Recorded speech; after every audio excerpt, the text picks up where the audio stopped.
Bonjour à tous et bienvenue à ce dernier webinaire de la saison, puisque nous ne démarrerons la saison suivante que à partir du 17 janvier. Et aujourd'hui, on aborde la question de l'économie circulaire en lien avec la bioéconomie.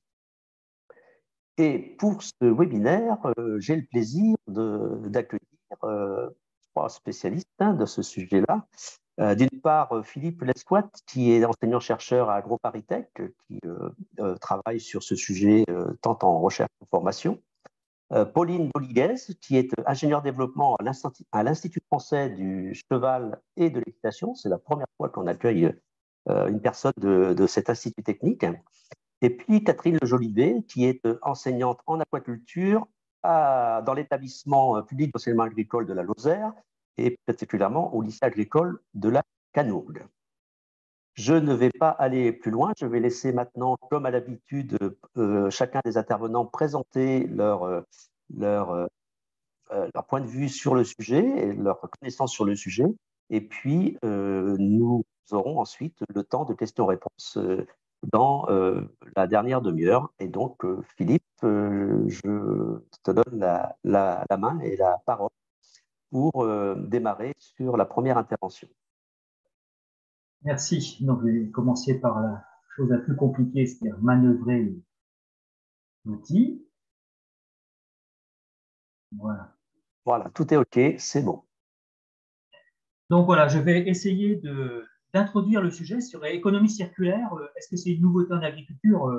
Non, non, vraiment pas du tout, parce que ça fait tellement longtemps que l'agriculture s'intéresse à recycler, à être efficace et tout ça dans l'usage des ressources. Mais néanmoins, c'est à repositionner dans un contexte plus général, tout le monde parlant d'économie circulaire.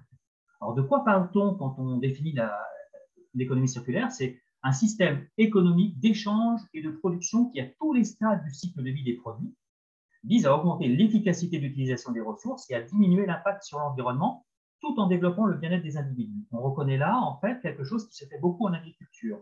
La représentation par l'ADEME, l'Agence de la transition écologique, finalement, transition d'énergie, qui consiste à dire, voilà, on a une offre par des acteurs économiques, et les acteurs économiques, c'est notamment le monde agricole, dans l'extraction, dans l'exploitation des ressources, dans l'éco-conception, voilà. C'est aussi la gestion des déchets. Alors, on va voir ce terme-là après, vraiment, en disant quel recyclage, que ce soit des matières ou des graines. Et au milieu, vous avez la prévention et la gestion efficace des ressources. Et c'est un peu dans ces trois domaines-là que je mettrai les rôles de l'agriculture. Parce que notre idée, c'est vraiment l'extraction, l'usage, la transformation et la gestion en recyclage. Donc ça, c'est la définition un peu générale. Le souci que peut-être on a par rapport au terme d'économie circulaire, c'est qu'on le rapproche d'une vision un peu mythique de l'écologie industrielle, en s'imaginant un bouclage parfait, c'est-à-dire qu'on pouvait partir de systèmes historiquement en disant on avait des ressources limitées et des rejets limités dans les systèmes de production. Et puis on se dit, maintenant, en fait, on a des ressources limitées, alors on va essayer de faire du recyclage et d'avoir des rejets limités. Et finalement, on est en train de s'imaginer qu'avec une économie circulaire parfaite, on pourrait boucler complètement. Et j'aimerais juste porter en faux que lorsque l'on travaille en agriculture, quand on travaille sur le vivant, de toute façon, on a une réalité qui aboutit à des dégradations des ressources par l'usage. C'est-à-dire que vous avez le système économique, les activités agricoles pour ce qui nous concerne, où on utilise des ressources naturelles, que ce soit sous forme d'énergie ou de matériaux, et ça produit des déchets avec des matériaux dégradés, de l'énergie dégradée, et on recycle. Et donc, toute la grande question des activités de l'économie circulaire, c'est de se dire que quand on fait ça, eh bien, on doit laisser le temps à l'environnement, à l'espace dans lequel on est, de récupérer. Alors, où en est-on aujourd'hui de la circularité, en fait? Et je me suis permis de prendre juste deux cartes qui vous sont peut-être connues. La carte de gauche qui vous représente les flux de céréales, d'azote liés aux céréales en France. Eh bien, on voit qu'il y a des régions très spécialisées, des régions où il n'y en a pas du tout, et on est tourné vers l'exportation. Si je prends la carte de droite, elle, qui représente les flux d'azote liés aux produits animaux, même chose, des régions très spécialisées, des régions très déficitaires et des échanges de l'un à l'autre. Donc, on a bien une circularité, mais c'est une circularité à très grande échelle et elle est très problématique. On a une hyper-spécialisation des régions et finalement, on va s'interroger sur quelle circularité et quelles échelles de circularité proposer. Alors, ce que je me propose de vous montrer, c'est des exemples très caricaturaux, mais qui nous interrogent. C'est-à-dire qu'en fait, l'économie circulaire, c'est une réalité, mais beaucoup de difficultés. Et l'exemple caricatural que je prends, c'est les systèmes agricoles, entre guillemets, autonomes qui peuvent exister, qui ont existé aussi en Europe, hein, avec une illustration sur les systèmes en Afrique subsaharienne. Ici, vous avez une exploitation au sein d'un territoire. Et ce que vous observez, c'est qu'il n'y a en fait quasiment aucun intrant et qu'il y a une circularité entre les hommes, les animaux, qui vont produire le travail, qui va permettre de cultiver, qui vont produire les matières organiques qui vont permettre de fertiliser. Et vous allez avoir vraiment un recyclage de l'ensemble des ressources, de l'ensemble du travail, de l'ensemble des fertilisants sur ce système-là. Donc on peut se dire, c'est vertueux, c'est équilibré, etc. Donc c'est très intéressant, c'est une vision, on peut imaginer que c'était comme ça qu'étaient les systèmes agricoles avant la Seconde Guerre mondiale, notamment en Europe. Mais le souci, quand on a cette circularité-là, c'est que c'est extrêmement fragile, notamment lié aux changements globaux. Alors on peut imaginer des blocages de marché, mais aussi climatiques. Prenons ici l'exemple, toujours en Afrique subsaharienne, de dire ben, on fait des cultures, on alimente le bétail et on utilise des surfaces. Et on voit que tout ça, cette disponibilité, elle va très fortement dépendre du climat et notamment de la saison des pluies. Et ce qu'on observe ici dans cette représentation, c'est les différentes disponibilités, les différentes ressources que l'on peut avoir, qui vont énormément dépendre notamment de la pluviométrie. Et cette fragilité, qui est très connue dans les systèmes subsahéliens ou subsahariens, ben en fait, elle est très fortement illustrée aussi en France, quand on voit les conditions climatiques qu'on a eues cette année, où finalement, dans les systèmes herbagers français, on peut considérer que cette année, on a eu entre 60 et 80% de ressources en moins. Un autre problème aussi, on parle d'économie circulaire, on parle d'agriculture, mais le problème de l'agriculture française, c'est qu'elle, en fait, aujourd'hui, elle est basée uniquement sur l'usage d'énergie fossile. Vous avez ici l'énergie en 2000 injectée dans l'agriculture, où vous avez de l'énergie pour les machines, de l'énergie pour les engrais de synthèse et de l'énergie, bien sûr, pour les étables, les serres, etc. Alors que si vous alliez avant la Seconde Guerre mondiale, évidemment, c'était uniquement de l'énergie à travers le travail des hommes et des animaux, mais l'efficacité n'était pas du tout la même. Donc, on a une véritable problématique de se dire quelle capacité a-t-on à être circulaire en sortant des énergies fossiles ou en diminuant l'usage des énergies fossiles, notamment cette année, avec un coût d'énergie qui est juste explosif et qui nous montre cette dépendance que l'on peut avoir. Alors après, quand on s'intéresse à l'économie circulaire, en fait, ça vient peut-être en nous interroger sur les représentations qu'on a habituellement de l'agriculture et du système agricole et alimentaire. On fait des productions, on les transporte, on les transforme et on les consomme. À chaque échelle, on a donc des déchets, ces déchets vont être recyclés, etc. Donc on a bien une circularité à l'intérieur des filières, mais on est quand même très linéaire. Et donc l'idée, c'est de dire qu'en fait, on n'a pas qu'une filière agricole, on a tout un ensemble de filières. Et les questions, c'est de savoir quelle synergie il peut y avoir entre ces filières. Est-ce qu'on peut utiliser des coproduits? Est-ce qu'on peut utiliser des flux d'énergie d'un à l'autre, des complémentarités, mais surtout des concurrences. Hein. Un exemple très classique, c'est l'usage pour l'alimentation animale, pour l'alimentation humaine ou pour l'énergie. Donc, il y a vraiment ça à considérer. Et la dimension supplémentaire, c'est que les approches d'économie circulaire, elles se font dans des territoires. C'est-à-dire que lorsque vous avez de l'énergie, des filières, elles se déploient dans des territoires. Et ce déploiement, il va falloir voir comment ils vont impacter sur les systèmes naturels et les systèmes humains qui sont en interaction dans ces territoires. Donc, on va avoir toujours à s'interroger sur les impacts que vont avoir la circularisation, les choix que l'on va faire de cette interaction entre filières et territoires.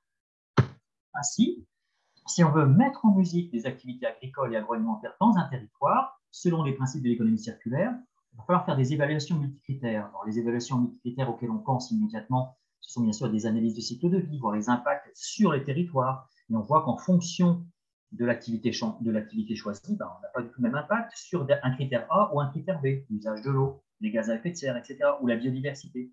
À l'inverse, on peut avoir aussi des impacts économique sur le territoire, avec le développement de l'emploi ou sa restriction. Donc, en gros, quand on veut faire de l'économie circulaire, on a vraiment des questions sans fin sur des évaluations à des échelles multiples pour qualifier la durabilité ou la soutenabilité du déploiement de l'économie circulaire dans le territoire. C'est une vraie question. Et donc, avant de conclure, juste pour montrer que quand on connaît finalement les flux, les acteurs et les flux agricoles dans un territoire, eh bien, on doit se dire qu'on va essayer de comprendre ce qui s'y passe, mais ce n'est pas pour ça qu'on va réussir à instaurer une économie circulaire. C'est-à-dire la question, ici, vous avez ici la zone de Pithiviers, vous vous rendez compte qu'il y a bien tout un ensemble d'acteurs, il y a bien tout un ensemble de flux, mais pour vous résumer, 95% des flux nécessaires sont importés et 95% des flux produits sont exportés. Donc, que reste-t-il pour une circularité locale et comment mettre, et est-ce pertinent de mettre les acteurs ensemble? Je termine par 4 messages, entre guillemets, c'est-à-dire pour passer d'une intensification de l'agriculture par les intrants au sens large, ça peut être les intrants énergétiques, matériaux, etc., à une intensification qu'on pourrait qualifier d'écologique, il est nécessaire de penser économie circulaire au sens large, pas uniquement les améliorations d'efficacité, etc., mais vraiment quelque chose de plus global. Le deuxième élément, c'est de dire que l'économie circulaire doit se penser conjointement au sein des filières agricoles, entre elles et aux différentes échelles territoriales. On peut très bien avoir des filières qui sont vertueuses globalement, mais problématiques localement et réciproquement. Le troisième élément, c'est que les systèmes de polyculture-élevage, dans les territoires, sont une voie très pertinente pour mettre en place de l'économie circulaire, mais elles sont toujours évaluées, car on ne peut pas faire l'hypothèse que des phénomènes complexes comme ça n'aient que des effets positifs. Donc, il faut bien voir effet positif et effet négatif. Tout est une notion d'équilibre au sein de cette circularité. Et le dernier point qui, en fait, pour moi, le plus central aujourd'hui, c'est de dire que pour réussir la mise en œuvre d'une économie circulaire vertueuse, le rôle des agriculteurs et des éleveurs est premier, d'où l'importance vitale d'installations agricoles nombreuses et variées, parce que c'est par l'intelligence collective qu'on arrivera à avancer en cette direction.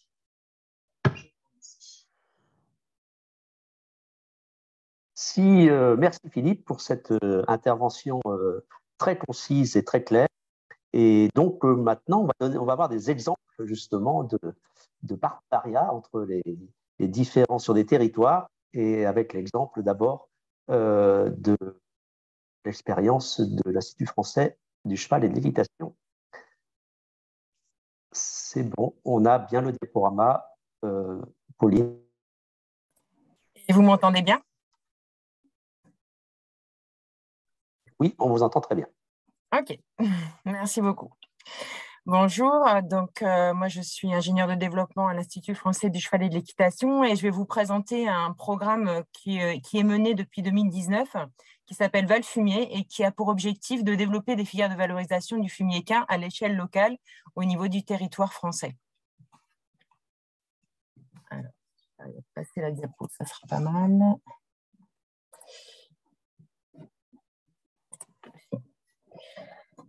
Donc le fumier équin, il était... alors attendez, je vais essayer de changer le dispositif. Non, je vais y arriver. Là, on est bon, hein, on est bon là. Okay.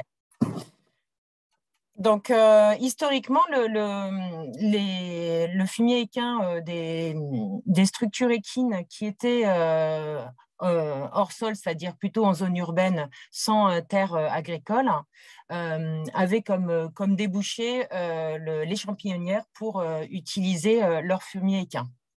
Depuis quelques années, même depuis 20 ans, hein, on assiste à un déclin des activités des champignonnières. Pourquoi? Parce que le champignon est produit aujourd'hui plutôt à l'étranger. Voilà. Donc, du coup, on a cette problématique avec des fumiers qui sont non valorisés par ces structures qui sont plutôt situées en zone rurale ou en tout cas périurbaine et qui ont du mal à trouver une solution de valorisation. Donc, suite à la commande de la filière, hein, par le groupement hippique national, le groupement hippique national, c'est un syndicat des établissements hippiques, et puis soutenu par l'ensemble des organismes sociopro de la filière équine. Donc, l'IFCE a été mandaté pour développer un programme pour rechercher des solutions de valorisation à l'échelle locale. Alors, comment on a procédé? On a dans chaque donc il y a eu 2 programmes, un programme en 2019-2021 sur les régions Normandie, Centre-Val de Loire, Pays de Loire et Auvergne-Rhône-Alpes, et un deuxième programme sur les années qui est en cours là, 2020 à 2023, sur les régions Grand Est, Nouvelle-Aquitaine et Arc Méditerranée. Donc, dans chaque territoire, on a constitué un petit groupe opérationnel qui est constitué généralement d'une personne de chambre d'agriculture, d'un chargé de mission de conseil des chevaux et un chargé de mission de l'IFCE.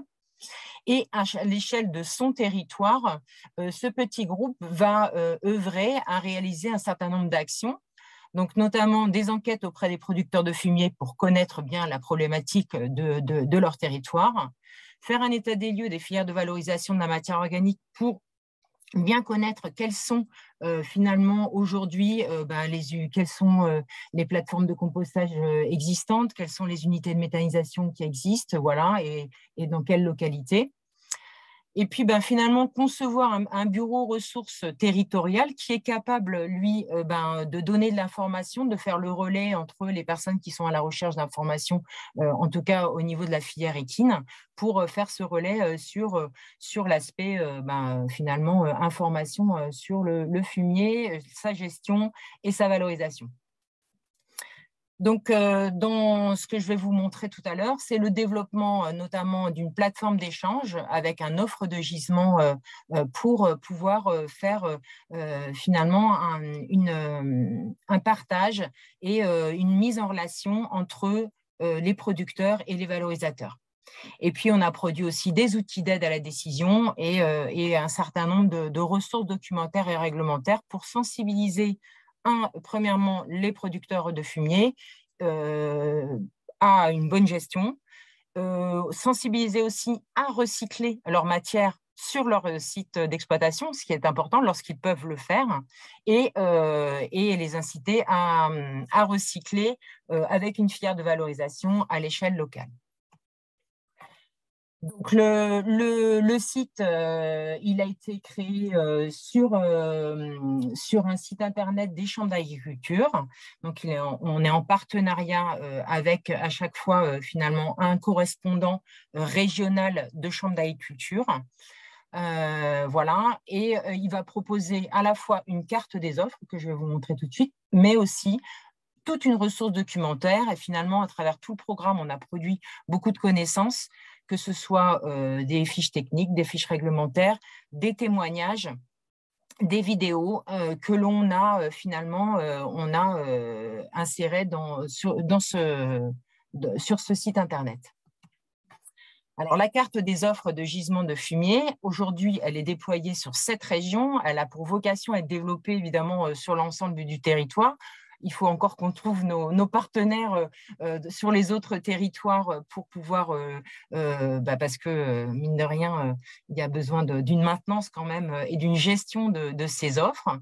Donc, ils sont matérialisés, comme vous voyez, avec des chiffres qui correspondent à un nombre d'offres de gisement sur ces régions-là. Et donc, si on fait chaque producteur de fumier qui veut déposer une offre de gisement va renseigner son offre avec les caractéristiques du fumier, le type de litière utilisée, le tonnage produit, la fréquence d'évacuation et puis évidemment ses coordonnées. Ensuite, ça va lui permettre d'être affiché sur cette cartographie avec un certain nombre d'informations. Donc, le valorisateur potentiel pourra aller sur la cartographie, regarder finalement quelle est l'offre de gisement et il aura ses coordonnées, donc il va pouvoir rentrer en contact. Alors, quelles vont être la forme de contractualisation? Donc, le site et la plateforme Valfumier n'a pas vocation à réaliser la transaction en elle-même. Donc, du coup, la transaction, elle peut être gratuite, ça peut être un échange paille fumier, ça peut être un échange avec d'autres services. Donc, en fait, on n'entre pas dans la contractualisation. Alors, les autres fonctionnalités du site valfumier.fr, c'est une ressource documentaire. Donc, on a une vingtaine de fiches techniques sur le compostage et la méthanisation avec du fumier équin. On a une dizaine de rapports d'études régionales dans lesquels sont retracées toutes les études qui ont été faites sur les enquêtes producteurs, les gisements, l'état des lieux des filières de valorisation de la matière organique dans chaque région. On a des vidéos, des posters témoignages et puis 2 outils d'aide à la décision. Un qui permet de choisir une solution de valorisation pour le fumier équin à l'échelle locale avec une démarche à la fois économique, mais aussi au développement durable et aussi technique. Voilà, donc ça permet de donner des clés pour le producteur de fumier. Et puis, un autre outil qui a été développé par une chargée de mission de Chambre d'agriculture de Normandie, qui permet d'évaluer le potentiel méthanogène et la distance maximale d'approvisionnement avec du fumier équin, donc une démarche économique, voilà, pour donner un petit peu de contenu et d'informations sur ces voies de valorisation. Alors, on a un bon taux on a un reporting avec une bonne fréquentation du site, hein, puisque en fait, cela fait à peine 1 an que il y avait au départ que Centre-Val de Loire et Pays de Loire sur le site au niveau de la cartographie. Là, aujourd'hui, on est à 5 territoires. 3755 visites, 11 000 pages vues, donc c'est très bien. Et donc, aujourd'hui, on va être dans la forme plutôt dans l'aspect communication vis-à-vis de valorisateurs potentiels pour voilà, donner envie d'aller rechercher du gisement de fumier sur cette carte. Voilà, et puis je vous remercie pour votre attention et je peux répondre à vos questions. Merci beaucoup, Pauline. Allez, je vais vous départager. Voilà, comme ça, Catherine peut aborder son intervention qui est sur également la question de la gestion des déchets en aquaculture. Et Catherine, vous pouvez mettre en mode diaporama. C'est parti, normalement. Ça n'est pas encore chez nous, donc il faut un peu de temps. Ça y est, c'est bon. Donc, bonjour à tous. Je m'appelle Catherine Lejolivet. Je suis enseignante au lycée aquacole de Lacanourgue, en Lozère, donc un établissement qui fait partie de l'EPLFA Lozère, hein, qui regroupe différents sites au sein du département. Donc, au-delà d'être enseignante en aquaculture, je suis chargée de mission depuis l'an dernier jusqu'en 2024 pour étudier les potentialités de mise en place d'une économie circulaire à partir de nos effluents, nos biorésidus, en fait, on peut dire au sens large, de notre pôle aquacole, que vous découvrez sur cette première diapo. Alors, 2 parties principales. Déjà définir le contexte de ces biodéchets ou ces résidus de production-transformation. Et ensuite, faire un focus sur le traitement des effluents aquacoles, qu'ils soient dissous ou solides. Il y a une partie que je ne pourrais pas présenter dans cette présentation aujourd'hui, compte tenu du temps imparti, concerne la valorisation des déchets d'ateliers de transformation. Alors, le contexte territorial à Lacanourgue peut être résumé ainsi. Donc, nous avons une exploitation qui produit 26 tonnes de truites à l'année et avec une production de boue liquide issue de cette production de truites, mais également des effluents dissous que sont l'azote ammoniacal et les orthophosphates notamment. Donc, comme je le disais à l'instant, nous avons également des résidus d'ateliers de transformation, les carcasses des truites suite au filetage notamment, mais également disposant d'une cantine, nous avons également des épluchures de légumes. Ça ne concerne pas du tout dans mon travail, enfin, les déchets de table ne sont pas concernés. Je ne m'occupe que des épluchures de légumes. Et quand on sort de notre microcosme, si on peut dire, du pôle aquacole, on se rend compte qu'au sein du territoire proche de la commune, il y a une collaboration possible compte tenu de la disponibilité en déchets verts qui, à ce jour, sont à 100% exportés vers une déchetterie située à une douzaine de kilomètres de Lacanourgue, donc avec tout l'impact que ça représente. Quand on regarde les biodéchets, en fait, issus d'un élevage de poissons, donc là, j'ai repris les travaux de M. Guy Ouellette de 99, mais des effluents très connus, hein, donc à base d'azote et de phosphore, on se rend compte qu'en fait, que le granulé assimilé par par les animaux d'élevage, en fait, sont en partie rejetés sous forme particulière ou dissoute. La partie dissoute est surtout représentée par l'azote ammoniacal, alors que la partie solide, on a une grande majorité du phosphore capté qui se retrouve en fait au sein des fesses de poisson. Donc, il existe évidemment dans la littérature des modèles de calcul de ces rejets, et notamment les travaux de Papa Trifon en 2005 qui ont été largement repris et modifiés et complétés par les travaux de l'INRA. Et ces travaux, en fait, permettent au jour d'aujourd'hui d'appuyer les demandes d'autorisation de pisciculture quand il s'agit de fournir des études d'impact, notamment dans le cadre des installations classées pour l'environnement.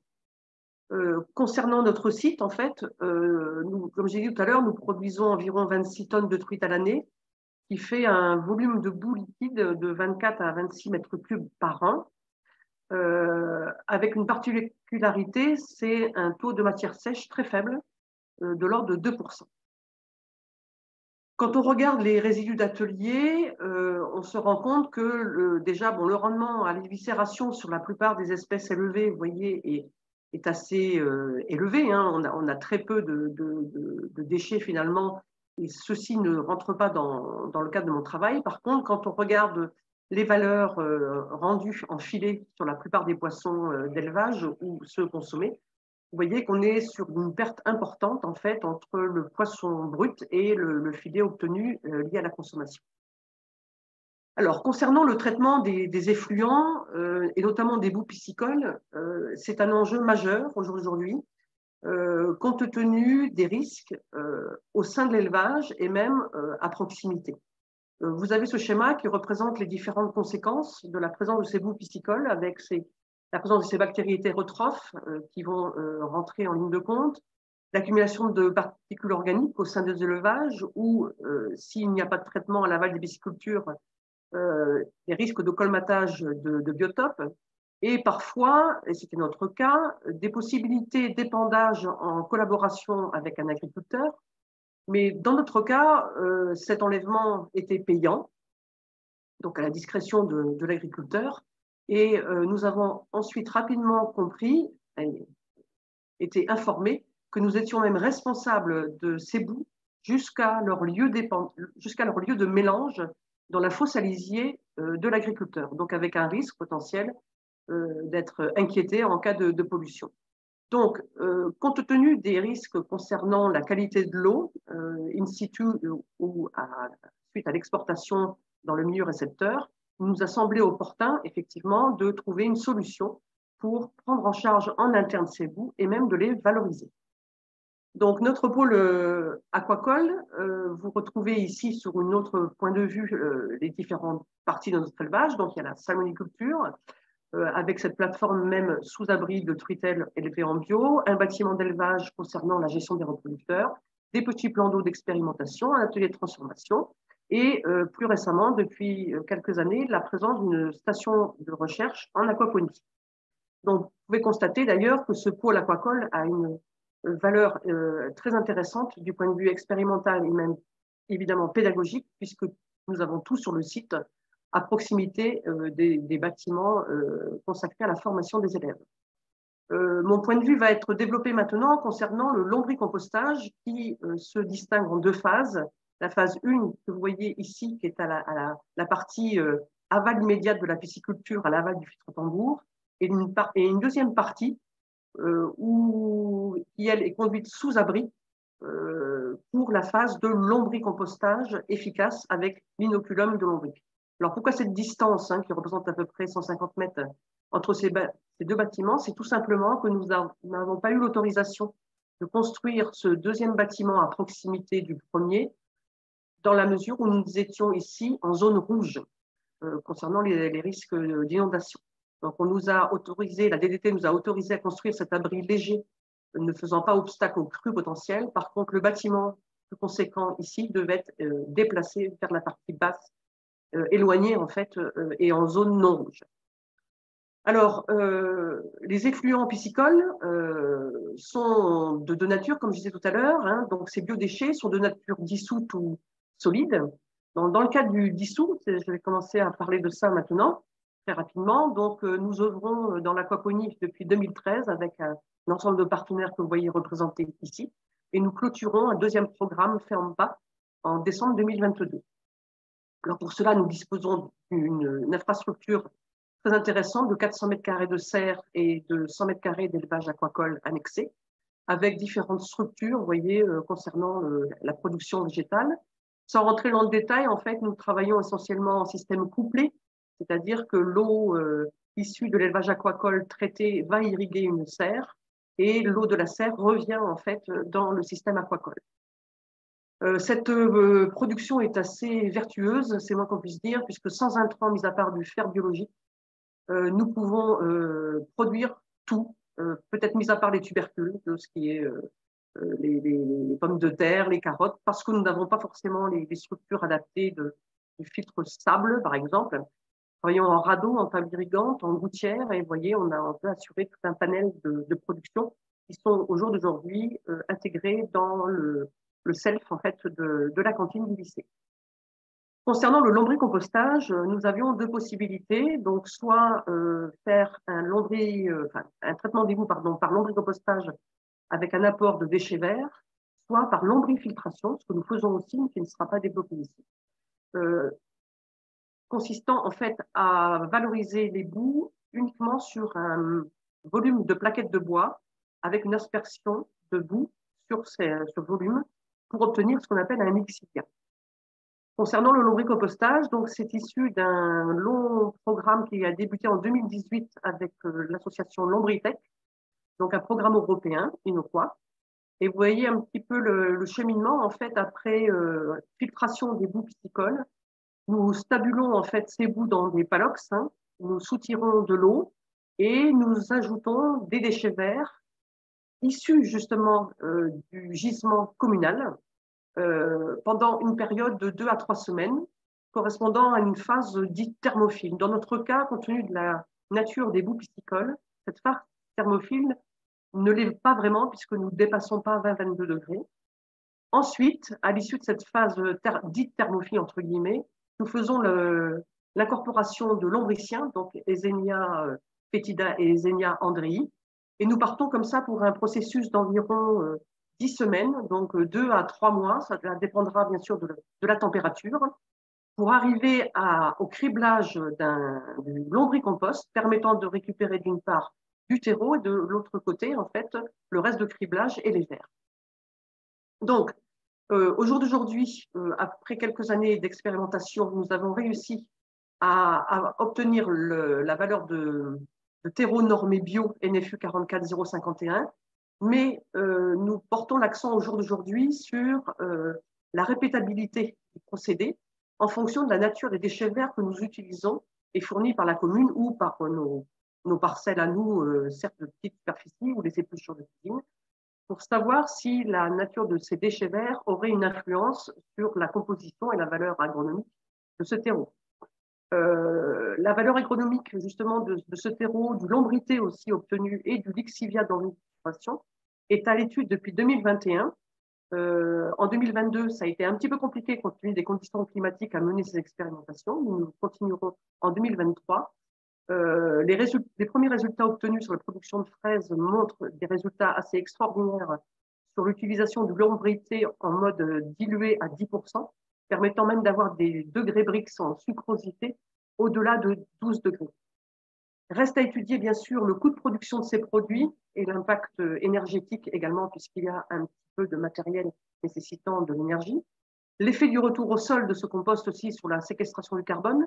Ça serait un grand chantier à mettre en œuvre. Nous sommes à la recherche d'ailleurs de partenaires dans ce domaine-là. Compte tenu de la valorisation et de la diffusion des résultats, évidemment, tout ça est support de modules spécifiques de formation en bac pro, mais surtout en BTS, compte tenu du niveau quand même d'information à intégrer, que ce soit dans les filières aquacoles ou Gémeaux, donc par le biais de modules spécifiques ou de projets tutorés. Les élèves d'ailleurs affectionnent particulièrement ce type de sujet, permettant de découvrir qu'ils deviennent des aquaculteurs multiples, c'est-à-dire qu'ils ne sont pas seulement éleveurs de poissons, mais ils seront acteurs d'une économie circulaire locale. Donc, nous organisons également des journées techniques à destination des professionnels via notre plateforme technologique régionale. Et bien sûr, comme tout établissement agricole, nous sommes ouverts vers le grand public et le public scolaire. Je vous remercie beaucoup pour votre attention. Désolée, j'ai dépassé un petit peu de quelques minutes. Merci beaucoup, Catherine. Merci pour cet exemple très riche et effectivement qui donne vraiment un beau regard sur ce qu'on peut entendre économie circulaire à l'échelle d'une exploitation agricole et à l'échelle d'un territoire. Alors, on va attaquer maintenant la série des questions. Donc, n'hésitez pas à poursuivre les questions pour les participants. En tout cas, on a un certain nombre de questions. Alors, peut-être, Philippe, on va commencer par deux questions un peu plus larges proposées, demandées par Claire. Une première question, si dans les 4 messages de fin de Philippe Espoit, pourriez-vous nous redire ce que vous entendez par économie circulaire au sens large et que serait une vision trop étroite finalement? Philippe. Alors, oui, j'ai même eu le temps de réfléchir à la question, parce qu'elle a été mise en ligne avant. Donc non, c'est une question qui est intéressante, c'est-à-dire que c'est l'usage du mot économie circulaire qui est galvaudé en fait. C'est-à-dire que beaucoup de gens disent qu'ils font de l'économie circulaire en fait en se focalisant sur des sous-étapes particulières des processus, hein, par exemple au sein de filières en disant ben voilà, on va passer d'une matière première à des coproduits ou des sous-produits de cette matière première, et donc on va travailler très fort et de façon très intéressante, et technologiquement c'est pas un souci, sur une amélioration de l'efficacité du processus. Mais en faisant cela, il y a une focalisation, très souvent, il y a une focalisation en fait, sur un des éléments, que ce soit l'énergie, l'azote, le phosphore, etc. Et en fait, quand je dis qu'il faut là regarder largement, c'est que déjà, au sein de chaque processus, il faut regarder quels sont les impacts sur les autres éléments, que ce soit des éléments économiques, des éléments de travail, des éléments, d'autres éléments comme de l'énergie. Et il faut regarder à l'extérieur du système, c'est-à-dire que raisonner économie circulaire, ça ne peut pas être sur des fractions uniquement du système. Et l'autre point, c'est que ce que j'observe beaucoup dans cette économie circulaire, c'est l'oubli du fait qu'on appuie cette production, on appuie systématiquement, parce que nous, on parle d'agriculture, hein, on parle d'agriculture d'alimentation, on oublie beaucoup le fait que tout ça, ça vient de l'usage des sols et de l'usage d'avoir des animaux. Enfin, voilà. Je suis bien obligé de dire animaux, je suis prof de zootechnie. Hein. Mais ce que je veux dire, c'est bien ne pas oublier que lorsque l'on fonctionne, on doit repenser à la pérennisation du système et au fonctionnement des sols. Je pense, et j'ai des collègues qui sont en ligne là, qui sont bien plus spécialistes que moi, on a oublié, en fait, hein, pendant un certain temps, que quand on parlait d'économie circulaire, la circularité, elle concernait aussi les sols. Voilà pour cet élément-là. C'est-à-dire que ce n'est pas du tout un rejet, hein, c'est très bien de le faire, mais attention, c'est beaucoup plus large que ça. Merci Philippe. Il y a une autre question de Claire que je te laisse préparer parce qu'elle est aussi assez large. Je vais poser maintenant quelques questions à Pauline, puisqu'il y a plusieurs questions concernant le projet Valfumier. Et donc, une première, c'est sur l'estimation de Cédric, l'estimation du gisement actuel et une extrapolation de ce gisement à l'échelle nationale. Donc, il y a combien de régions qui sont aujourd'hui embarquées dans le projet Valfumier et comment on peut estimer, est-ce qu'il y a une estimation du gisement total finalement? Alors, non, on n'a pas fait. Alors, on peut l'estimer à plusieurs millions de tonnes par an, hein, mais on n'a pas fait d'estimation au niveau national hein, du fumier produit. Alors, pourquoi? Parce qu'en fait, aujourd'hui, on n'est pas capable de quantifier le type d'hébergement ni le type de litière utilisé. On connaît le nombre de chevaux, mais on ne sait pas le nombre, la proportion qui est logée soit à l'extérieur ou 24 heures sur 24 et 365 jours sur 365, logé en box avec une litière, donc produisant finalement du fumier. Donc, et ça, c'est très difficile de le quantifier. Donc, ça a été fait, mine de rien, quand même, par certains groupes en territoire. Donc, dans les études, si vous allez sur le site Valfumier et que vous tapez études, dans certaines études, ils ont essayé de quantifier à l'échelle de certaines petites régions les gisements de fumier. Mais c'est difficile effectivement de le faire comme ça. Et puis finalement, le programme n'avait pas forcément cet objectif-là parce que Bon, après, une fois qu'on a un chiffre global, je ne sais pas ce qu'on en fait. Donc, l'idée, c'était plutôt de caractériser finalement quel était le gisement disponible à l'échelle locale, plutôt à travers une cartographie, quoi. Voilà. Alors, peut-être une question complémentaire de Nicolas qui demande est-ce que vous avez l'idée des contractualisations déjà effectuées? Ça, vous suivez ça? Alors évidemment qu'on va le suivre, hein, c'est donc on l'a pas encore. On connaît juste ce que je vous ai montré, c'est-à-dire le nombre de clics, le nombre de vues. On sait qu'il y a des transactions qui se font, voilà, sachant qu'elles se font librement, hein, donc on n'est pas au fait de tous les échanges. On va pour le connaître, parce qu'on a besoin quand même de connaître effectivement les transactions et si elles ont été réussies, hein, aussi. On lancera une enquête auprès des utilisateurs de la cartographie dans 2 mois, hein, puisque là, ça fait à peine 2, 3 mois qu'on a finalement un déploiement sur tous ces territoires-là. Donc, on va attendre un petit peu. Pour l'instant, on ne l'a pas.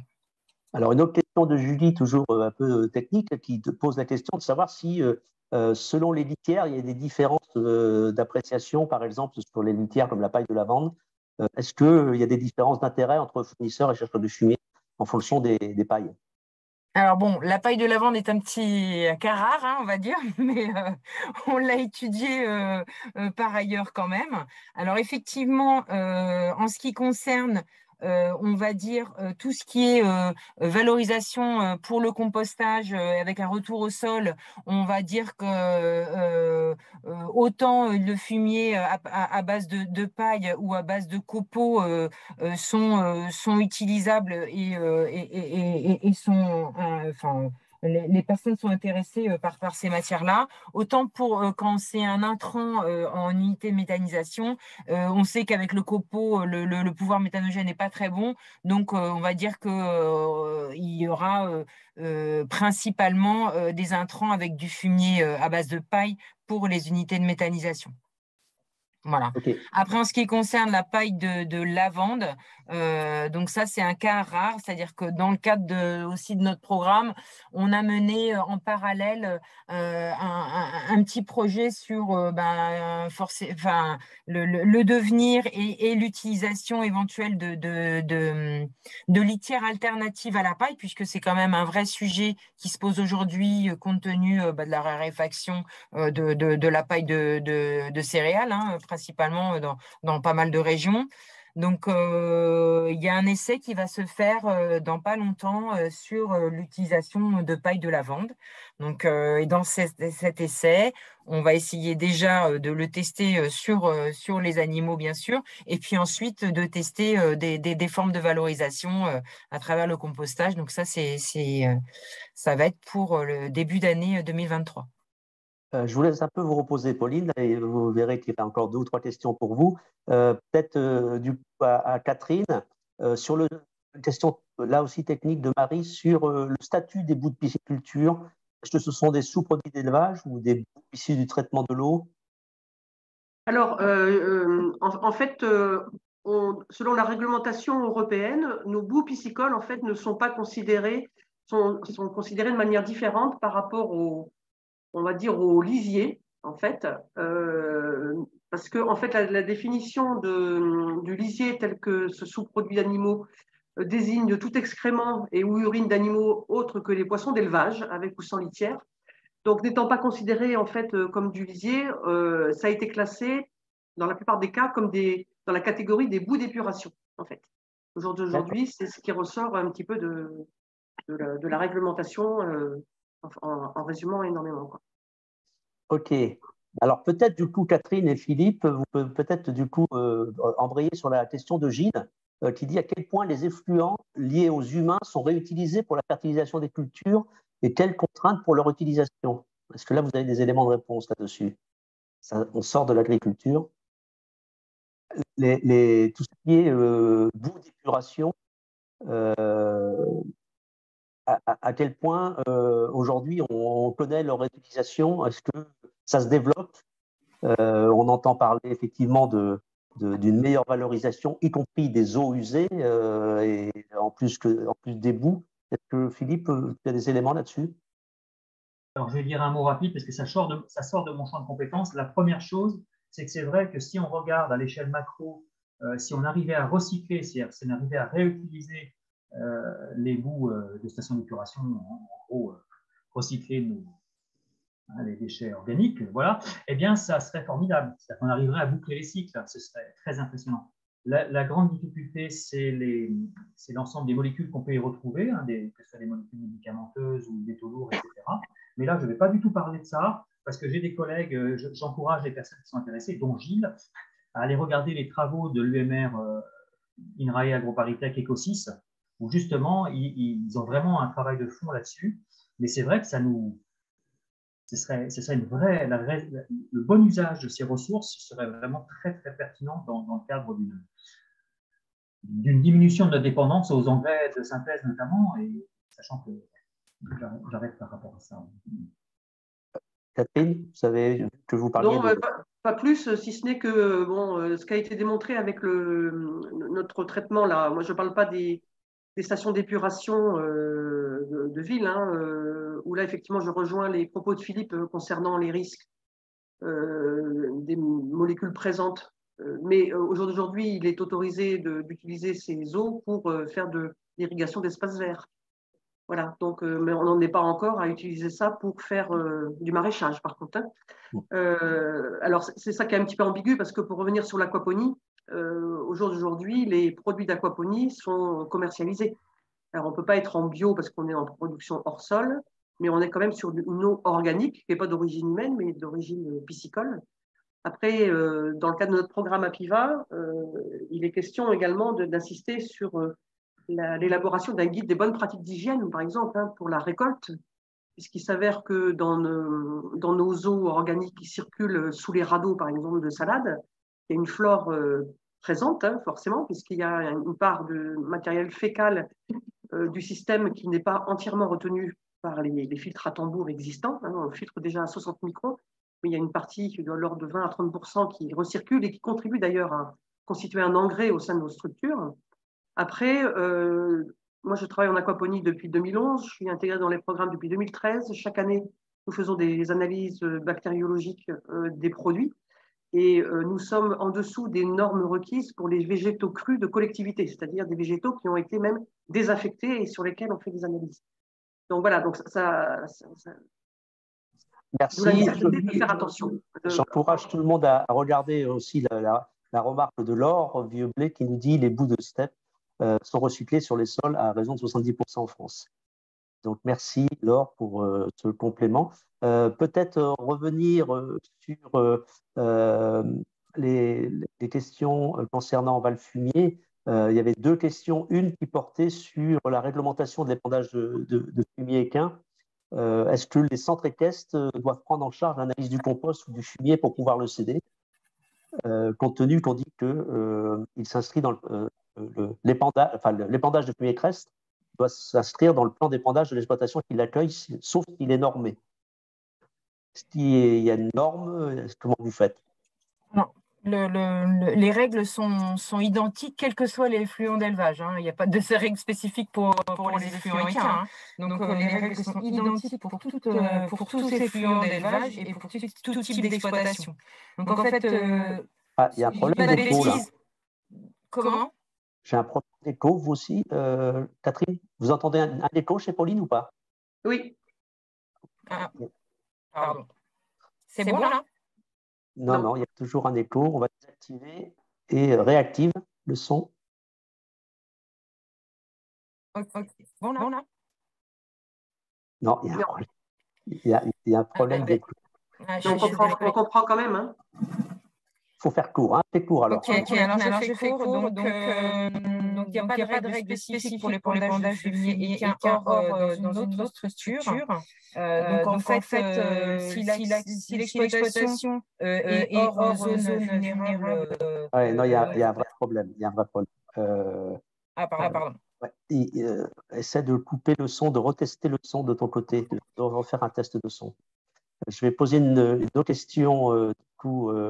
Alors, des questions un peu plus larges de Claire qui portent d'une part sur une question pour Philippe, mais peut-être que Catherine a aussi la réponse. s'il existe une sorte de grille de lecture pour, en formation, juger, évaluer le degré de circularité d'un projet dans un territoire étudié à destination des jeunes. Est-ce que, par exemple, Philippe, avec tes étudiants, tu travailles sur ce genre d'exemple avec un schéma conceptuel? Alors, j'ai des problèmes de connexion, mais bon, on va partir du fait que ça fonctionne à peu près.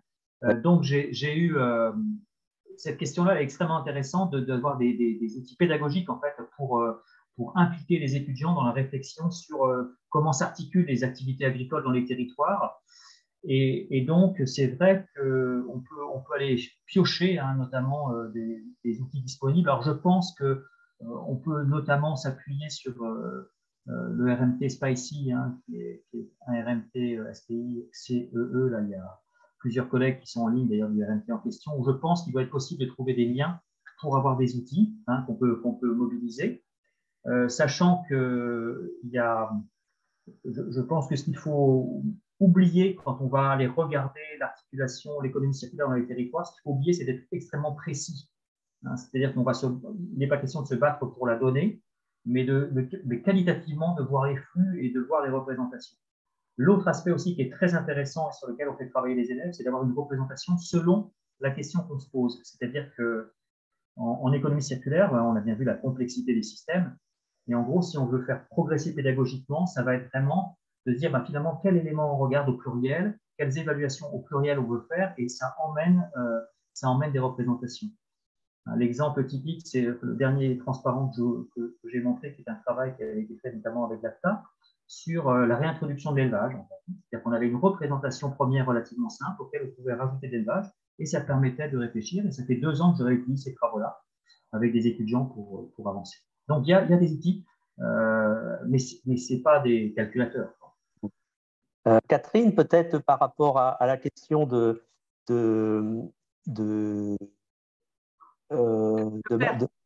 d'Irène aussi sur l'approche multifonctionnelle. Est-ce que du coup, avec les étudiants, vous avez une approche qui permet de gérer au mieux de faire penser les étudiants?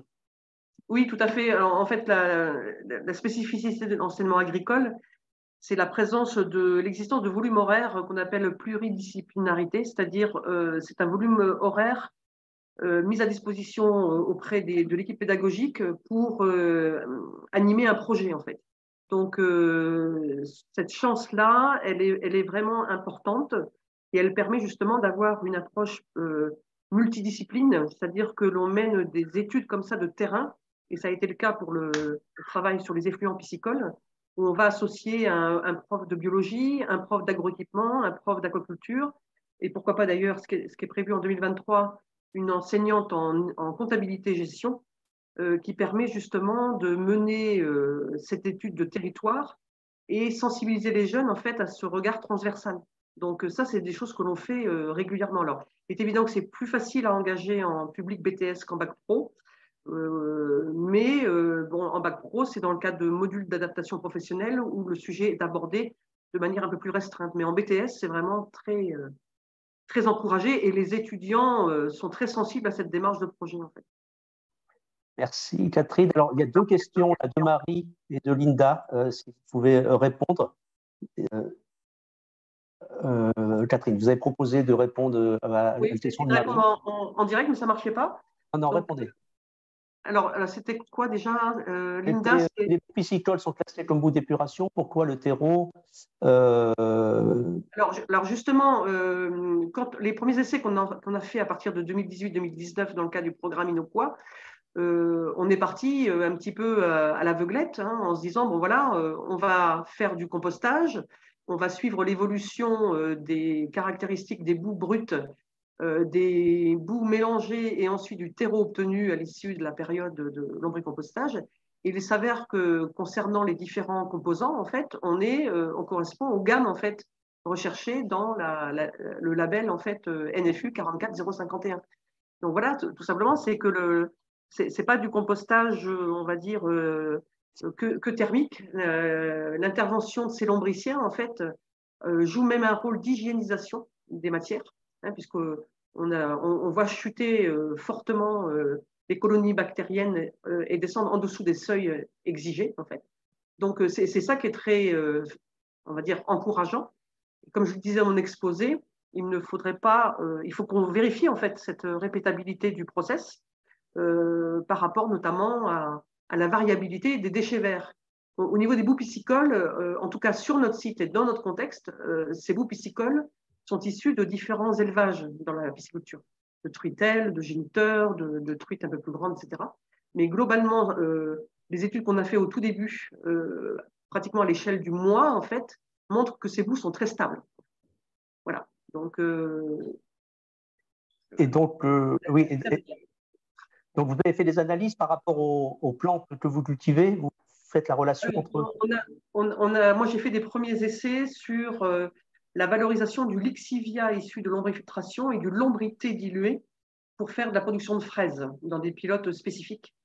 Et effectivement, nous avons des valeurs très élevées en azote et phosphore, des valeurs conséquentes d'ailleurs en potassium dans le lombrité, liées aussi d'ailleurs, je ne l'avais peut-être pas dit tout à l'heure, c'est intéressant par rapport aux travaux de Pauline, c'est qu'on incorpore aussi quelques kilos par mètre cube de boue traitée, on incorpore quelques kilos de crottin de cheval, qui se trouve aussi, donc la passerelle est faite, qu'on trouve ici dans un manège à 50 mètres à vol d'oiseau. Donc, j'ai oublié de le signaler tout à l'heure. Et donc, des valeurs très élevées en potassium, notamment, et qui est un élément recherché par la fraise. Donc, voilà, donc c'est assez intéressant. Mais tout ça est suivi et fera l'objet du programme 2023. Merci. Peut-être, Pauline, si peut-être la retrouver une voix sans écho. Une question de Jérôme. Est-ce que le site Valfumier peut servir aux autres types de fumier ou est-ce que c'est vraiment spécifique équin? Alors, est-ce que vous m'entendez normalement ou pas? Non. Toujours avec l'écho, c'est bizarre. Hein. Je suis désolée. Pour l'instant, non, mais à terme, pourquoi pas. Hein. Le site est hébergé sur un site des chambres d'agriculture, donc pourquoi pas. À terme. Merci.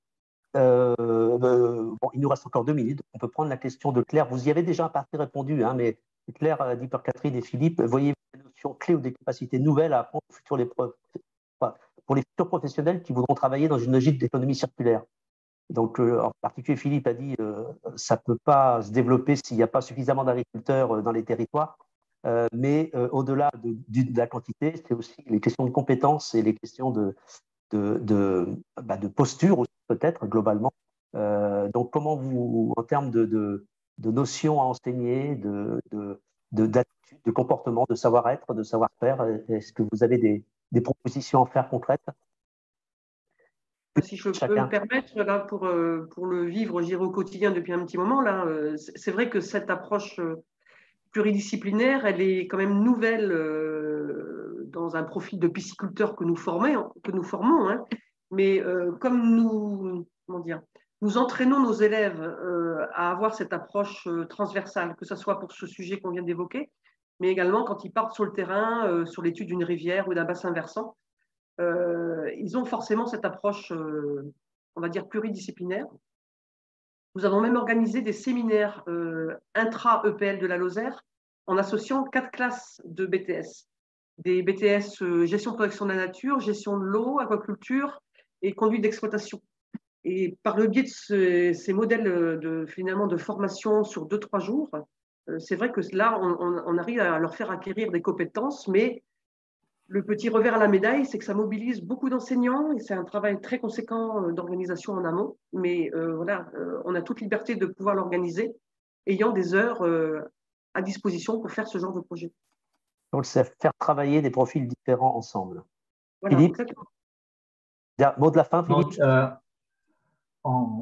Je ne pense pas que je puisse ajouter énormément de choses par rapport à ça. Ce qui est certain, c'est de sortir. C'est pour ça que j'avais présenté cette espèce sur l'importance des énergies fossiles comme structurant la production agricole de façon très linéaire, en fait, depuis très longtemps.